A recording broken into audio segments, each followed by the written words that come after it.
Hi friends, మనకి వీడియోలో కనిపిస్తున్నది అరగొండ అర్ధగిరి ఆంజనేయ స్వామి సంజీవని పర్వతం తీసుకొని వెళ్ళేటప్పుడు కొంత భాగం ఇక్కడ ఇరిగి పడి కాణిపాకంకి 14 కిలోమీటర్ల దూరంలో అయితే ఈ అరగొండ అయితే ఉంటుంది. అర్ధగిరి అరగొండ రెండు పేర్లతో అయితే పిలుస్తూ ఉంటారు.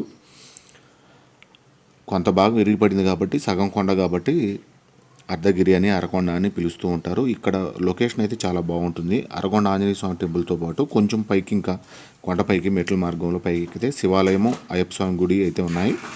ఈ మిట్ట మధ్యాహ్నం 2 గంటల సమయంలో కూడా వాతావరణం అయితే చాలా చల్లగా ఉంది, చాలా ప్రశాంతంగా ఉందని చెప్పుకోవచ్చు. ఇక్కడ వినాయకుడి విగ్రహం కూడా అయితే చిన్న మండపం పెట్టి కట్టారు. చాలా బాగుంది వినాయకుడి విగ్రహం కూడా చూడటానికి.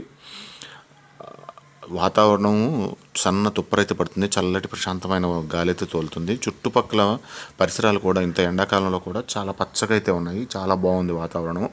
శివాలయం టెంపుల్కి సంబంధించిన వ్యూ అయితే నేను చూపిస్తున్నాను. ఇక్కడ పెద్ద పెద్ద బండరాళ్ళు కనిపిస్తున్నాయి కదా, పెద్ద పెద్ద బండరాళ్ళు కూడా స్లాబ్ పోయటానికి గుడి మందిరానికి గర్భగుడిలో కూడా రాయిని అలా కదిలించకుండా, రాయిని ఏమాత్రం డిస్టర్బ్ చేయకుండా, బండరాళ్ళ పగల కొట్టకుండా గుడి నిర్మాణం అయితే చేశారు. చాలా బాగుంది. వాతావరణం కూడా మనకు అనుకూలించడంతో వీడియో చేసుకోవడానికి బాగా అనుకూలంగా ఉందని చెప్పుకోవచ్చు. ఈ బండరాళ్ళు అయితే కనిపిస్తూ ఉన్నాయి కదా, వీడియోలో కూడా కొంత భాగం కనిపిస్తుంది. చాలా బాగుంటుంది. శివాలయము అమ్మవారి గుడి రెండు పక్కనే వేరువేరుగా అయితే ఉన్నాయి. ఈ మెట్ల మార్గం ఉంది కదా, ఈ మెట్ల మార్గం నుంచి ఇంకొంచెం పైకి వెళ్తే అయ్యప్ప స్వామి గుడి అయితే ఉంటుంది. వాతావరణం అయితే సూపర్గా ఉంది, చాలా బాగుంది. మరొక వీడియోలో కలుద్దాం.